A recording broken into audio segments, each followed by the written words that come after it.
चलो देखो, तो ये कुछ क्वेश्चन मैंने दिया है।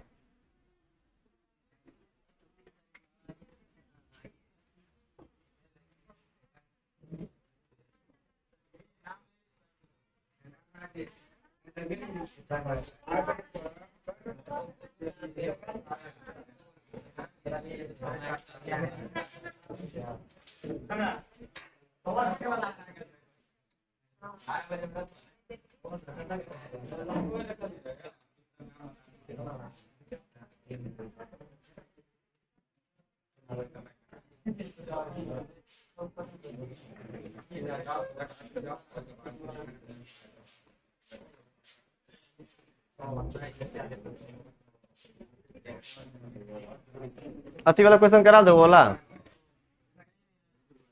कर लेना तुम, एक दो क्वेश्चन जो है उसमें कुछ एक्स्ट्रा है तो अपना देख लो, कि बता दो कुछ क्वेश्चन है तुम्हें, बहुत बन जाए कुछ नहीं बनेगा उसमें, देख लेना अपना। चलो देखो तो, ये सब क्वेश्चन पूछा हुआ है 2018 में, 20 में, 18 में, 17 में, इस तरीके से पूछा हुआ है। देखो तो पिछले क्लास में जो पढ़ाए थे उसी से क्वेश्चन रिलेटेड है ये।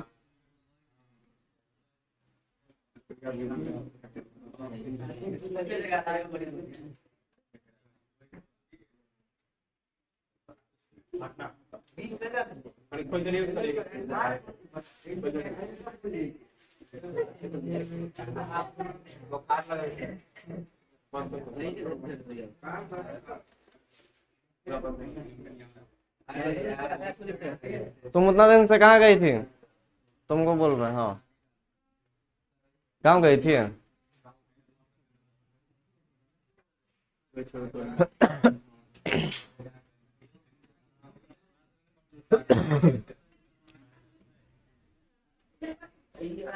ज्यादा लिखो क्वेश्चन,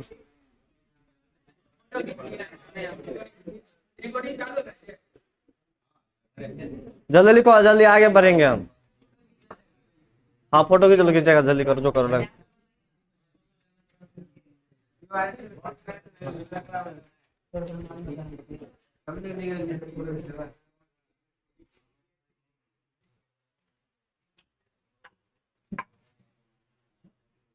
चलो देखो तो पहला क्वेश्चन क्या, देखो इसके बाद ना क्वेश्चन करवाएंगे जो उसमें था, तो टाइम लगेगा थोड़ा, आधा घंटा टाइम है, उसी को करवा देते हैं, ठीक है। चलो देखो थोड़ा इधर, पिछले क्लास में मैंने कुछ टॉपिक पढ़ा था, उससे रिलेटेड कुछ क्वेश्चन बोर्ड में आया, उसको कर लेंगे। देखो तो मैंने पिछले क्लास में क्या क्या पढ़ा था, देखो थोड़ा। मैंने पढ़ा था वहां पर 3 डायमेंशन क्लोज पैकिंग के बारे में बात किया था, है ना, जिसको बोलते हैं त्रिविमीय निविड संकुलन। निविड मतलब नजदीक, संकुलन मतलब पैकिंग, मतलब नजदीक नजदीक जब परमाणु को 3 डायमेंशन में जब अरेंज करते हैं त्रिविमीय में, तो उसको क्या बोलते हैं हम लोग? 3 डायमेंशन क्लोज पैकिंग बोलते हैं ना। 3 डायमेंशन, इसको बोलते हैं त्रिविमीय निविड संकुलन के नाम से हम लोग जानते हैं। मैंने यहाँ पर 3 टाइप का देखा था, है ना। सबसे पहला मेरे पास क्या था? वर्गीय निविड संकुलन इन 3 डायमेंशन। पहला क्या था? वर्गीय निविड संकुलन। देखो इसको कम से कम याद रखना, 1 डायमेंशन याद रखो या ना रखो, 2 डायमेंशन याद रखो या ना रखो, 3 डायमेंशन से क्वेश्चन आता है। देखो 3-4 क्वेश्चन उसी से डाल दिया यहाँ, 1-2 से नहीं पूछता, 3 से पूछता, इसलिए मैंने बोला ये इंपोर्टेंट है। यहाँ से देखो कितना बार क्वेश्चन, देखो 18 में, 20 में, मतलब ये कहीं ना कहीं रेगुलर अंतराल में पूछा हुआ है। 21 में भी आया होगा, 22 में भी आया होगा, वो क्वेश्चन मेरे पास नहीं इसलिए नहीं करवाया, तो कुछ क्वेश्चन मेरे पास प्रीवियस ईयर का था वो मैंने करवाया। इसमें क्या क्या था हमारा? वर्गीय निविड संकुलन, जिसमें अगर यूनिट सेल को बाहर निकालते थे इकाई कोष्ठिका को, वो इंपोर्टेंट था, उसको याद रखना है। पहला से निकलता था सिंपल क्यूबिक सरल घनाकार एकक कोष्ठिका वर्गीय संकुलन से। दूसरा मैंने बात किया था क्या वहां पे? घनीय निविड संकुलन से कौन सा यूनिट सेल बाहर निकलता था? एफसीसी यूनिट सेल निकलता था, ये याद रखना। तीसरा मैंने बात किया था खस्कोनियन निविड संकुलन से, खस्कोनियन क्या निकलता था वहां पे? एकक कोष्ठिका निकलता था। अब मैंने बोला था तीनों याद रखना, वहां पे कम से कम एकक कोष्ठिका याद रखना कि कौन सा एकक कोष्ठिका कहाँ निकलता है, और उसका जेड इफेक्टिव याद रखना, कोऑर्डिनेशन नंबर याद रखना, ठीक है। ए और आर में रिलेशन याद रखना, कितना पैकिंग है वो याद रखना, ठीक है। ये सब पूछता है, जैसे इसी में से क्वेश्चन डाल दिया। देखो तो थोड़ा, पहला क्या है? हेक्सागोनल एकक कोष्ठिका, मतलब खष्टकोणीय एकक कोष्ठिका, मतलब यूनिट सेल के बारे में पूछ रहा है। में समन्वय संख्या कितना होता है? तो सबसे लास्ट मैंने देखा था यूनिक तरीके से, पहली बार जिसको मैंने पढ़ा था। तो बताओ इसमें मैंने समन्वय संख्या का जानकारी दिया था, कितना आया था बताओ तो?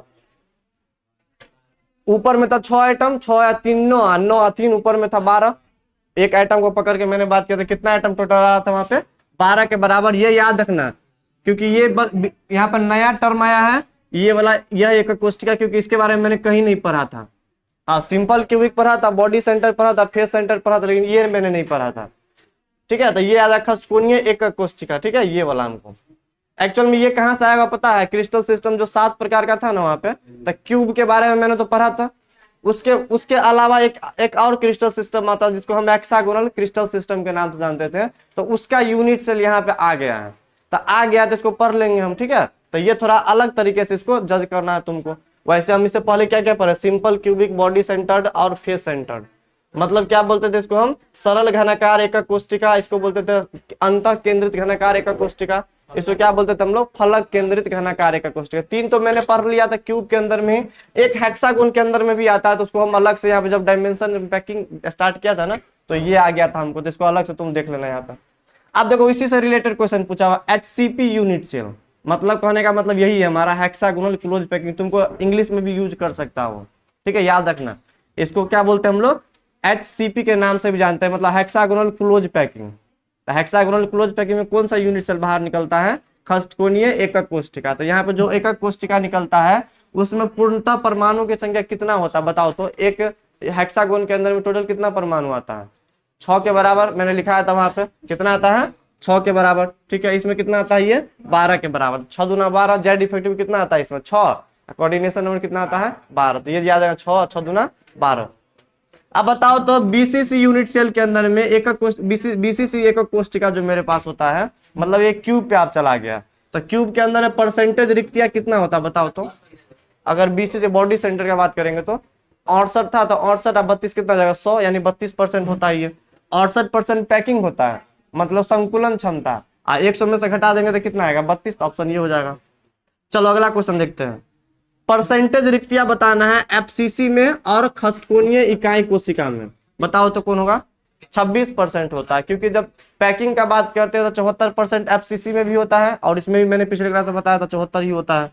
तो ये दोनों कॉमन है, इसलिए याद रखना कितना हो जाएगा इसमें रिक्तियां 26%, क्योंकि 74% क्या होता है पैकिंग होता है इसमें, ठीक है। अब इसमें चेक करो तो simple cubic, body centred cubic और एफसीसी इकाई कोशिका में परमाणु की संख्या कितना होता है 1 2 और 4, तो क्या हो जाएगा बी नंबर हो जाएगा। तो ये कुछ क्वेश्चन था हमारा, मैंने किया है। अब लाओ तो वो वाला क्वेश्चन थोड़ा कर लेते हैं, उसमें से पूरा नहीं करेंगे, तुम लोग जो बोलेगा वही करेंगे हम, कम से कम 5 कर देंगे हम, उसमें से 5 कर देंगे, 5 करेंगे, ज्यादा नहीं करेंगे। उसमें बाकी सब बनने वाला था, कुछ क्वेश्चन जो था ना उसमें कुछ अलग टाइप का, तो उसको कर देंगे हम। आज क्वेश्चन चलना तो यही सब, फिर टॉपिक जो होगा सब करेंगे इसमें स्टार्ट। चलो तो जिसके पास है क्वेश्चन चेक करो तो कौन कौन नहीं बनेगा। देखो पहला को चलो पढ़ देते हैं, 15-20 क्वेश्चन है, चलो पढ़ देते हैं। चलो सुनो तो पहला क्वेश्चन क्या है। चलो फोटो खींच ले इसका। चलो देखो तो सुनो शांत रहो, पहला क्वेश्चन क्या है, unit of rate of reaction. चलो इसको हम हटा देंगे अब। चलो ऐड करें पेज को, इसमें केवल टिक मारना, टिक मार लो जल्दी इसको।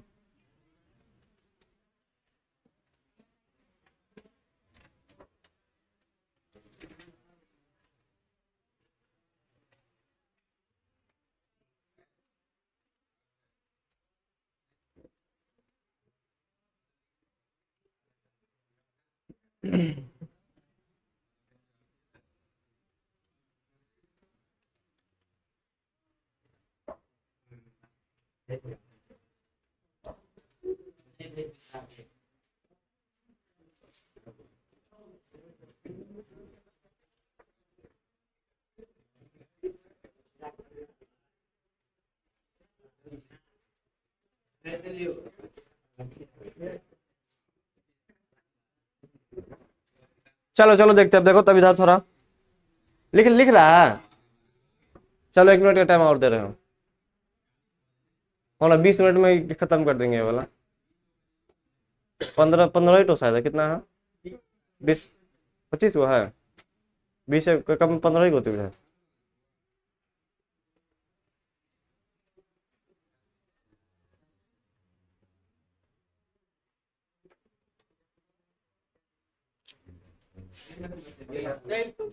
चलो ठीक है, पहला देखो तो unit of rate of reaction, बताओ रेट ऑफ रिएक्शन जो था हमारे पास, ठीक है, मतलब चाल जो किसी भी अभिक्रिया का जो चाल होता है वो किस पर उसका यूनिट क्या होता है बताओ तो। मैंने पढ़ा था ऊपर में क्या रखते थे हम लोग कंसंट्रेशन, मतलब सांद्रता, और नीचे में क्या रखते थे हम लोग टाइम रखते थे, ऐसे ही बनाते थे हम लोग, ऊपर में सांद्रता और नीचे में क्या रखते थे समय। तो बताओ इसका यूनिट, एक्चुअल में हम कोफिशिएंट वगैरह भी लगाते थे यहाँ पे, तो कोफिशिएंट का कोई यूनिट तो होता नहीं है ना। तो बताओ इसका यूनिट डायरेक्ट क्या लिख सकते हैं, या तो कंसंट्रेशन पर सेकेंड, या कंसंट्रेशन को ओपन करेंगे तो क्या लिख सकते हैं मोल पर लीटर पर सेकेंड, ठीक है। तो यहाँ पे कंसंट्रेशन वर्ड का यूज किया हुआ है, देखो इसको खोलो तो लॉक को। तो देखो तो इसका यूनिट, इसका आंसर क्या हो जाएगा कंसंट्रेशन टाइम इनवर्स, ठीक है, टाइम दिया हुआ था टाइम में लेकर चलेंगे, क्या इसका आंसर हो जाएगा कंसंट्रेशन सेकेंड इनवर्स, या क्या लिख सकते हैं कंसंट्रेशन टाइम इनवर्स। पहला तो सही है, कंसंट्रेशन टाइम इनवर्स सही तो है। टाइम पहला वाला क्वेश्चन में ऑप्शन में क्या है कंसंट्रेशन इनवर्स टाइम। पहला एक कट गया, देखो ना ये ऊपर में है, ए है ना, एक कट गया है। अरे बी तुम बोल रहा, तुम बी पढ़ रहा। अरे देखिए, नहीं देख ली, ये पहला ए, ये तो एक कट गया तो कंसंट्रेशन टाइम इनवर्स है। हिंदी में हम देखते वो हिंदी में गलत बोल, चलो इंग्लिश में। सुनो, इसमें हिंदी में मिस्टेक किया हुआ, सांद्रता इनवर्स समय दे दिया है, तो इसका ए ऑप्शन में क्या हुआ, कंसंट्रेशन टाइम इनवर्स, या हिंदी में क्या बोल सकते हैं, सांद्रता समय इनवर्स बोल सकते हैं, ठीक है। वैसे आप इसको हम अलग तरीके से लिख सकते हैं, मोल पर लीटर पर सेकंड, ठीक है। चलो पहला का आंसर क्या हो जाएगा, ए हो जाएगा। क्लियर, मिटा दे इसको, चलो ठीक है, पहला का ए हो जाएगा। चलो दूसरा चेक करते, देखो थोड़ा, इसमें तो एक रिएक्शन दे दिया, देखो तो 2a प्लस बी से क्या बन रहा है, 3c बन रहा है, और क्या बन रहा है यहाँ पे, डी बन रहा है। तो बोल रहा है कि चार ऑप्शन में से कौन सा ऑप्शन करेक्ट होगा। चलो तो पहले बनाते हैं इसको हम,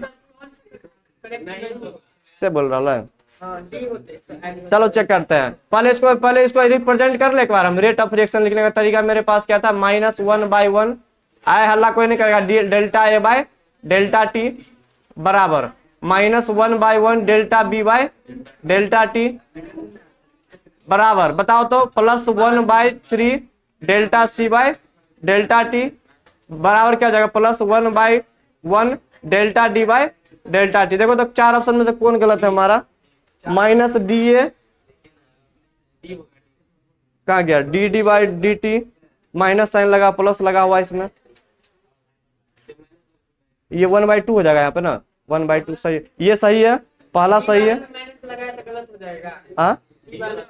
हाँ इसमें माइनस लगा तो गलत हो जाएगा। इसमें डायरेक्ट ऑप्शन क्या हो जाएगा, डी वाला हमारा। देखो तो डी में ऑप्शन क्या दिया, -D/dt। तो बताओ क्या माइनस लगेगा इसमें, डी के जगह पे नहीं लगेगा, तो ऑप्शन कौन हो जाएगा हमारा, डी वाला। बोला कौन गलत है इसमें, क्लियर है। दूसरा कौन सा हो जाएगा, डी वाला, ठीक है। मिटा दे इसको, ये सब पढ़ा चुके थे हम, चलो सही है। चलो तीसरा देखो तो यहाँ पे, the rate at which a substance react depend upon its.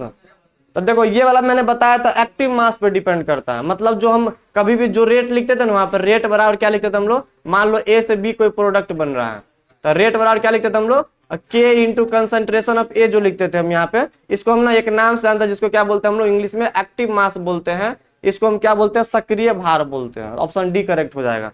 ये लिखाए थे एक बार हम, एक्टिव मास के नाम से इसको जानते हैं। एक्टिव मास को क्या बोलते हैं हम लोग, सक्रिय भार। उसको कर लेते हैं। वो ये वाला देखो, ये वाला कितना नंबर क्वेश्चन है, इसमें आगे पीछे हो जा रहा है, 1 2 3 4 5, ये पांचवा क्वेश्चन का आंसर होगा। देखो तो पांचवा देख लो, एक बार पांचवा का डी हो जाएगा। देखो तो पांचवा का डी में करेक्ट मारो। एक्टिव मास पर डिपेंड करता है, किस पर डिपेंड करता है, एक्टिव मास। किसमें, नहीं गलत हो जाएगा, डी हो जाएगा इसका। एक्टिव मास होता है, एक्टिव मास। चलो ठीक है, उसे ऊपर आते थोड़ा, देखो तो थोड़ा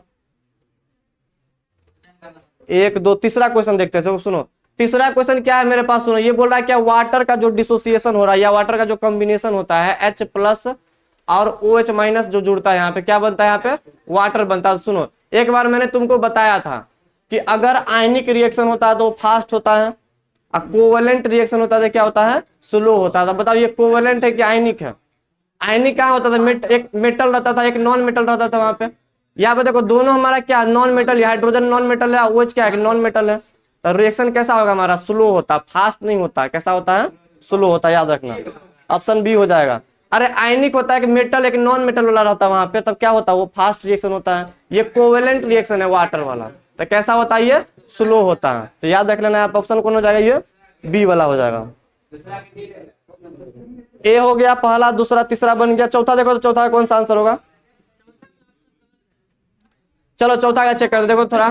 H2 + I2 से क्या बन रहा है, 2HI बन रहा है। सुनो अब एक मिनट, एक काम करो तुम, इसका हम रेट निकालते, क्या निकालते हैं, रेट। बताओ क्या लिख सकते हैं, -1/1 delta H2 bye delta T बराबर -1/1 delta I2 bye delta T, ठीक है, बराबर क्या लिख सकते हैं, +1/2 delta HI bye delta T, ठीक है। सुनो क्या ऐसा ऑप्शन मिल रहा है इसमें तुमको, नहीं मिल रहा, ठीक है। तो देखो एक काम करते हैं यहाँ पे हम, कौन सा काम करेंगे सुनो, अगर ऐसा ऑप्शन नहीं मिल रहा है तो लास्ट वाला तुम ऑप्शन चेक करो तो क्या बोल रहा है। लास्ट वाला ऑप्शन में क्या देखो तो -dH2/dt बराबर -2 dt बाई क्या दिया हुआ है I2/dt बराबर क्या दिया हुआ dHi/dt। तो देखो एक काम किया हुआ, अगर मान लो ये सब अगर रेट को रिप्रेजेंट करता है तो हम ऐसे कर सकते हैं ना कि अगर हम 2 से मल्टीप्लाई यहाँ पे करते हैं, 2 से यहाँ पर भी कर सकते हैं, यहाँ पर भी कर सकते हैं, ऐसा काम कर सकते हैं क्योंकि सब रेट को रिप्रेजेंट करता है। अगर रेट को मैंने अगर 2 से मल्टीप्लाई किया तो यहाँ पर भी कर सकते हैं, यहाँ पर भी कर सकते हैं और यहाँ पर भी कर सकते हैं। तो कुछ इस तरीके से काम किया हुआ उन्होंने क्या कर दिया है, इसमें उन्होंने ना सब में 2 से मल्टीप्लाई कर दिया। क्या कर दिया, 2 से उन्होंने मल्टीप्लाई क्या कर सकते हैं, कोई भी इक्वेशन को अगर कोई भी बराबर टर्म है तो सब में क्या कर सकते हैं, 2 से मल्टीप्लाई कर सकते हैं। आप देखो तो 2 से मल्टीप्लाई करेंगे तो क्या हो जाएगा -2 ये क्या हो जाएगा 2 से 2 कट जाएगा 1 हो जाएगा। अब ऐसे भी तुम चेक करो, ये केमिकल रिएक्शन है, 2 से मल्टीप्लाई कर सकते, 2 से यहाँ पे 2 से यहाँ पे 2 से इसमें तो 4 हो जाएगा। ये तो अभी भी तो स्टोइकियोमेट्री बैलेंस है हमारा। आप इसको नीचे लिख सकते हैं बना के, हम बात समझ में आ रहा है। इस तरीके से उन्होंने किया हुआ है, इसलिए क्या किया 2 से मल्टीप्लाई करते ऑप्शन मिल जाएगा हमारा चौथा वाला। तो अगर ऐसा रिएक्शन आता है तो एक बार क्या करना है, एक नए टर्म से सब में मल्टीप्लाई करके चेक करना है। अगर सही बन रहा है तो ऑप्शन मिलेगा, अदरवाइज नहीं मिलेगा तो कोई बात नहीं है। ठीक है, ऑप्शन कौन हो जाएगा यहाँ पे, डी वाला। यही क्वेश्चन बताए थे तुमको ना उस दिन। चलो ठीक है, चलो मिटा दे इसको। ऑप्शन कौन हो जाएगा यहाँ पे हमारा, डी वाला हो जाएगा। चलो आप देखो तो अगला क्वेश्चन 1 2 3 4 हो गया। पांचवा क्वेश्चन चेक करो तो पांचवा देखो तो, पांचवा दिक्कत नहीं ना है, पांचवा में दिक्कत किसी को। चलो ठीक है, छठा देखो तो छठा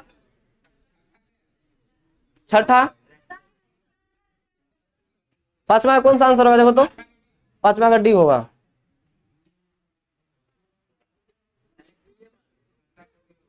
पांचवा का डी होगा, पांचवा क्या होगा, नहीं अरे पांचवा का डी। हाँ छठा का क्या होगा, छठा पूछ रहे हैं, इनमें नंबरों ने दिया हुआ 1 2 3 4 5। और छठा का आंसर बताओ तो, छठा का सी होगा। हाँ छठा का सी लिख लो। चलो 7 का आंसर बताओ तो,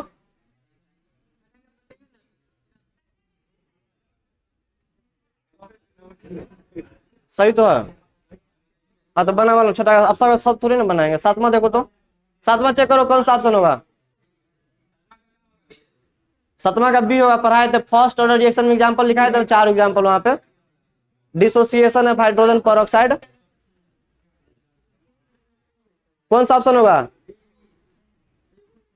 सातवां का क्या होगा, बी होगा। लिखो सातवां का बी।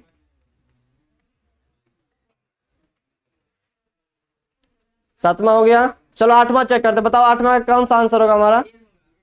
हाँ जीरो ऑर्डर में क्या होता है, रेट ऑफ रिएक्शन का यूनिट जो होता है सो रेट कांस्टेंट दोनों क्या होता है, बराबर होता है। आठवां कौन सा ऑप्शन हो जाएगा, ए वाला हो जाएगा। ठीक है, चलो 9 नंबर चेक करते हैं। देखो 9 नंबर रिएक्शन क्या बोला, रेट कांस्टेंट। देखो कभी भी अगर मान लो कुछ डाटा नहीं दिया है ना, जैसे a + b से अगर c पूछ रहा होगा, डाटा अगर नहीं दिया है तो तुम एक काम करना, अगर कोई डाटा नहीं दिया तो रेट ऑफ रिएक्शन हम ऐसे लिख सकते हैं कि मतलब k into concentration of a और कंसंट्रेशन ऑफ b, ऐसे लिख सकते हैं। ठीक है, अगर कोई डाटा नहीं दिया है तो हम इसका पावर क्या मान ले 1 है, इसका पावर क्या मान लेते हैं 1 के बराबर। नहीं पूछे तो हम ऐसे मानेंगे। ठीक है, तो कितना ऑर्डर का रिएक्शन है बताओ तो, ये सेकेंड ऑर्डर का रिएक्शन है। कौन सा ऑर्डर है ये, अरे a + b से क्या बन रहा है c, और कोई डाटा इंफॉर्मेशन नहीं है तो हम क्या मान लेंगे, ये सिंगल स्टेप रिएक्शन है और ये a और b लिख देंगे, पावर 1 1 अपना ऐड कर देंगे इसमें। बताओ कौन सा ऑप्शन इसमें हो जाएगा, देखो तो सी ऑप्शन करेक्ट हो जाएगा। देखो तो हाँ 9 नंबर का कौन सा ऑप्शन हो जाएगा, सी वाला। ठीक है, चलो 10वां आंसर देखते हैं। 10वां का बताओ तो, 10 का ये हुआ ना, हमने पढ़ा था mole per litre to the power 1 - n per second. तो बताओ कौन सा हो जाएगा हमारा, ए हो जाएगा। 10वां कौन सा ऑप्शन होगा हमारा, ए वाला होगा। ठीक है, चलो 11वां देखो तो, 11वां मैंने डायरेक्ट लिखा था वहां पे H2 + Cl2, कौन सा हो जाएगा, हाँ डी हो जाएगा। Zero order reaction. अरे एग्जांपल याद रखना, जीरो और फर्स्ट ऑर्डर कम से कम क्या हो जाएगा इसका एग्जांपल, 11 का डी हो जाएगा हमारा। पढ़ाए थे ये भी कॉपी में होगा। चलो 12 का चेक करो तो, हाँ 12 का कितना होगा, बी होगा। 12 का कितना होगा, बी। थर्ड ऑर्डर रिएक्शन है ना, 2 और 1 क्या हो जाएगा, जुड़ जाएगा वहां पे। पावर नहीं पूछे तो 1 मान लो वहां पे।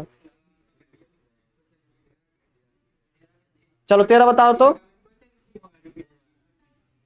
हाँ सी होगा। देखो रेट और रेट कांस्टेंट का यूनिट पूछा, क्या होगा यहाँ पे 13 का सी हो जाएगा। 14 का देखो तो क्या होगा, 14 का क्या होगा बी होगा, बी होगा ठीक है। चलो 15 देखो, which of the following does not effect half life of first order reaction.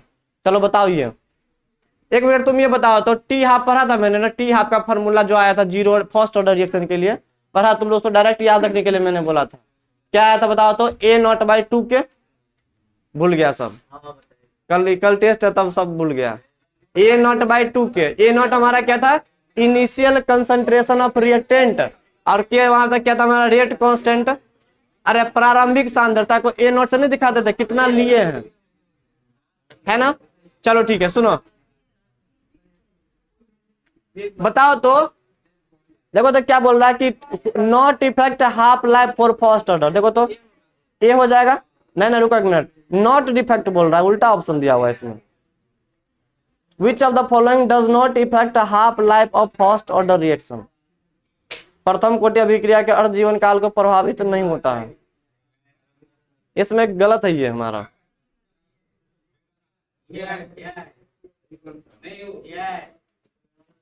चलो चलो सही है, इस ऑप्शन सही है। सुनो एक मिनट सुनो तो, इनिशियल कंसंट्रेशन बताओ, इनिशियल कंसंट्रेशन प्रभावित करता है ना इसको, ये वैल्यू जो है टी हाफ का वैल्यू क्या कर सकता है, चेंज कर सकता है, मतलब ये कहीं ना कहीं डिपेंड करता है ना। अरे ये डिपेंड नहीं करेगा, इनिशियल कंसंट्रेशन मान लो कोई 10 मोलर से स्टार्ट किया और कोई 20 मोलर से करेगा तो टी हाफ का वैल्यू अलग अलग आएगा, तो मतलब वो इनिशियल सांद्रता पर डिपेंड करता है, ठीक है। दूसरा कैटलिस्ट पे क्या डिपेंड करता है, कैटलिस्ट का काम क्या होता है, अगर कैटलिस्ट इस रिएक्शन में अगर ऐड कर देंगे तो टी हाफ को क्या कर देगा, वो चेंज कर सकता है, ठीक है।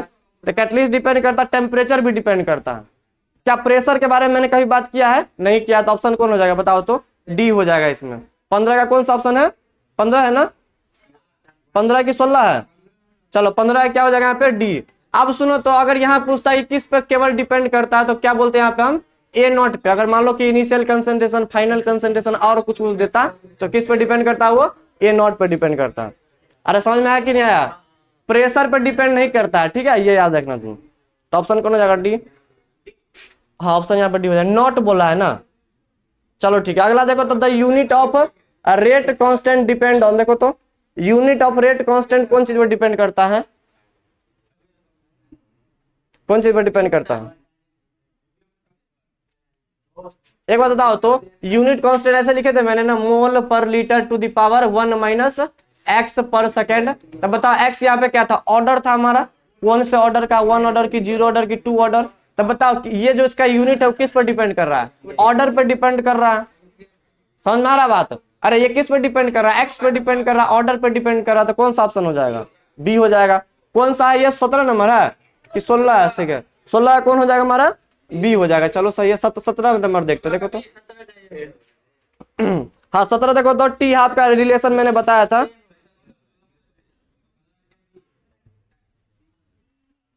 अरे एक मिनट रुक जाओ, एक मिनट रुक जाओ। चलो देखो तो, फर्स्ट ऑर्डर रिएक्शन के लिए टी हाफ का वैल्यू क्या था हमारा, हाँ 0.693 अपॉन ये 17 नंबर है कि 16 नंबर है ये, अब 17 आएगा ना, 1 2, हाँ देखो, the relationship between rate constant and half life period of first order reaction, बताओ तो कौन सा नंबर क्वेश्चन है, 17 है ना। चलो ठीक है, 17 कौन सा ऑप्शन हो जाएगा हमारा, ए नंबर आंसर हो जाएगा, 17 का ए हो जाएगा, क्या हो जाएगा 17 का ए हो जाएगा, ठीक है।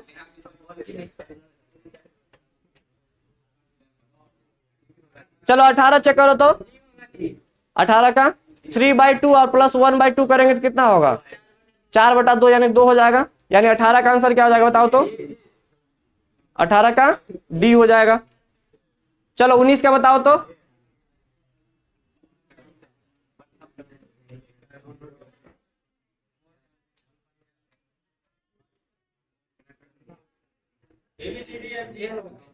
ए हो जाएगा, 19 का क्या हो जाएगा हमारा ए। चलो 20 देखो तो, 20 देखो तो क्या होगा, 20 का ए हो जाएगा, क्या हो जाएगा 20 का ए हो जाएगा हमारा, 21 देखो तो, चलो 21 अब निकालेंगे, 21 तो वापस आते हैं हम 21 पे। चलो 21 अभी रहने तो 22 नंबर देखते हैं, हम 21 पे आएंगे हम। चलो 22 नंबर चेक करो तो, 22 the rate of zero order reaction A plus B से सी बन रहा है, बताओ कौन सा ऑप्शन होगा? नहीं पता है? 22 का कितना हो जाएगा? अरे ए नहीं होगा, बोला जीरो ऑर्डर, तो जीरो जीरो का ऐड करो ना, कितना हो रहा है? 23 है वो, नंबर नहीं दिया हुआ, क्या बोले हम इसमें?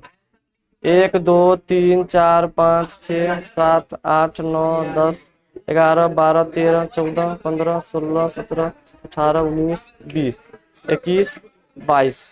अरे सही तो है, 23 नंबर है। कितना नंबर है? 23 नंबर है। 20 21 22 और 23। देखो 22 का कौन सा ऑप्शन होगा? 22 का the unit of specific rate of second order reaction, बताओ तो स्पेसिफिक रेट या इसी को क्या बोलते हैं हम लोग? रेट कांस्टेंट बोलते हैं। कौन सा हो जाएगा? क्या हो जाएगा? मोल लीटर, क्या litre mole inverse second inverse, ठीक है, डी हो जाएगा ना, ठीक है। 22 का क्या हो जाएगा? डी। 21 नंबर नहीं बना है, 21 नंबर पे आएंगे, 22 का डी हो जाएगा। 23 का चेक करो तो, 23 का ए हो जाएगा हमारा, ठीक है, 23 का ए। चलो 24 देखो, 24 का क्या होगा? देखो तो, देखो 24 का जो आंसर होगा ना वो सी होगा हमारा, shortness the time of reach equilibrium. ये इक्विलिब्रियम चैप्टर में मैंने पढ़ा था, साम्यावस्था वाला ये क्वेश्चन पूछा हुआ है। तो 24 का क्या हो जाएगा हमारा? सी हो जाएगा। ये पढ़ाए थे उससे पहले जब 11th क्लास में। 24 बताओ, 25 बताओ तो 25 का आंसर, 25 का क्या होगा? सी होगा, सक्रिय ऊर्जा। क्या होता है? सक्रिय ऊर्जा होता है। चलो 21 नंबर मैंने नहीं बताया था, 21 का आंसर हम बनाएंगे, देखो तो थोड़ा।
चलो देखो तो सुनो, ये क्वेश्चन करते थोड़ा, देखो मोबाइल पकड़ो तो। देखो ये क्वेश्चन क्या बोला, कुछ अजीब टाइप क्वेश्चन, देखो इसको कर लेते हैं हम एक बार। ये क्वेश्चन क्या पूछा है? आए शांत रहो। ये क्या बोला है कि मेरे पास ना एक देखो रेट का एक इंडिकेशन दिया हुआ, चाल बराबर के इंटू एच प्लस का पावर क्या दिया हुआ है? एन दिया हुआ है। तो इन्होंने क्या पूछा है कि ऑर्डर बताने के लिए क्या पूछा, ये एन का वैल्यू बताओ। ये कुछ अलग टाइप का क्वेश्चन है, इसको तो करते हैं। देखो अब बताओ तो ये एन का वैल्यू कैसे निकालेंगे? ये कुछ यहाँ पे इंडिकेशन क्या दिया हुआ है कि H प्लस का सांद्रता जो था इनिशियल कितना था? 10 के पावर -2 मोलर से चेंज कितना किया बताओ तो? 10 के पावर -1 मोलर पे आया। जब अब ये यहां से जब यहां चेंज किया है तो इसका पीएच, इसका जो एन का जो वैल्यू होगा वो किसके बराबर होगा, ये बोला है। तो सुनो तो, इनिशियल कंसंट्रेशन यहाँ पे कितना था? देखो 10 के पावर -2 मोलर। तो यहाँ पे ना दो इक्वेशन बनाएंगे। देखो तो यहाँ पे थोड़ा हम चाल बराबर, और कुछ डाटा दिया हुआ देखो तो थोड़ा मोबाइल में। हाँ देखो यहाँ पे क्या बोला, सुनो देखो तो क्या बोला ये कि जब हम यहां से जब यहां पहुंचते हैं ना तो उसका ना रिएक्शन का जो स्पीड होता है वो क्या होता है? Rate become 100 times. पीएच जब चेंज करता है तो रेट कितना गुना बढ़ जाता है? 100 टाइम बढ़ जाता है। सुनो देखो, अब देखो तो यहां से जब यहां पहुंचेंगे तो कंसंट्रेशन चेंज हो रहा है। तो कंसंट्रेशन जब चेंज हो रहा है तो इसका जो स्पीड हो रहा है कितना गुना बढ़ जा रहा है? 100 गुना बढ़ जा रहा है। तो हम दो इक्वेशन बनाएंगे यहाँ पे। एक इक्वेशन ये बनाएंगे के, बताओ शुरू कंसंट्रेशन कितना था इसका? 10 के पावर -2 मोलर और पावर कितना था n के बराबर। इसको क्या मानते हैं हम, इक्वेशन फर्स्ट मानते हैं। दूसरा क्या बना सकते हैं बताओ तो, चाल बराबर k into concentration of H plus के पावर क्या हो जाएगा n। अब बताओ स्पीड कितना गुना बढ़ गया, 100 R1 हो जाएगा 100 गुना बढ़ गया k। अब बताओ H प्लस का वैल्यू कितना हो जाएगा, देखो तो 10 के पावर -1 और पावर में कितना है n के बराबर। सुनो क्या बोला है कि यहां से जब मैंने कंसंट्रेशन जब चेंज किया, यहां से यहां तक कंसंट्रेशन मैंने बढ़ाया तो रेट कितना गुना बढ़ गया है, 100 गुना बढ़ गया है। तो ये मैंने क्वेश्चन किया था इस टाइप का ऑर्डर निकालने के लिए। अब क्या करेंगे बताओ, इस इक्वेशन को दोनों को डिवाइड कर देते हैं। ऐसा वाला क्वेश्चन मैंने किया था एक बार। चलो तब क्या करेंगे हम, इक्वेशन सेकेंड को फर्स्ट से क्या करते हैं, डिवाइड कर देते हैं। अगर ऐसा क्वेश्चन आएगा तो कैसे करना, 100 R1 ऊपर हो जाएगा, नीचे क्या हो जाएगा R1 बराबर क्या हो जाएगा, देखो तो k इंटू 10 के power -1 to the power n। नीचे में कितना हो जाएगा k इंटू 10 के power -2 to the power n। बताओ R1 से R1 क्या हो जाएगा, कट जाएगा यहाँ पे। चलो k से क्या हो जाएगा, कट जाएगा, कितना बचेगा देखो तो 100 बराबर 10 के पावर -1 टू द पावर कितना है n, और ये कितना 10 के पावर -2 टू द पावर कितना हो जाएगा बताओ। चलो इसको नीचे ही रहने देते हैं हम, ठीक है। अब देखो क्या करेंगे हम यहाँ पे, सुनो हमको क्या चाहिए n का वैल्यू निकालना है। तो क्या करें सुनो तो, यहाँ पे देखो 100 बराबर 10 के पावर -1। अब ये ऊपर जाएगा तो कितना बचेगा, देखो तो 10 के पावर -1 इंटू 10 के पावर n कर लेते हैं। यहाँ पे हम दोनों को मल्टीप्लाई करेंगे तो कितना हो जाएगा, देखो तो 10 के power -1 to the power n। ये ऊपर आएगा तो कितना हो जाएगा, देखो तो 10 के पावर 2n। बताओ इसको और क्या क्या कर ले, देखो तो ये उसको ऐसे नहीं, 1/10 के पावर n। ये कितना हो जाएगा बताओ तो 100n के बराबर।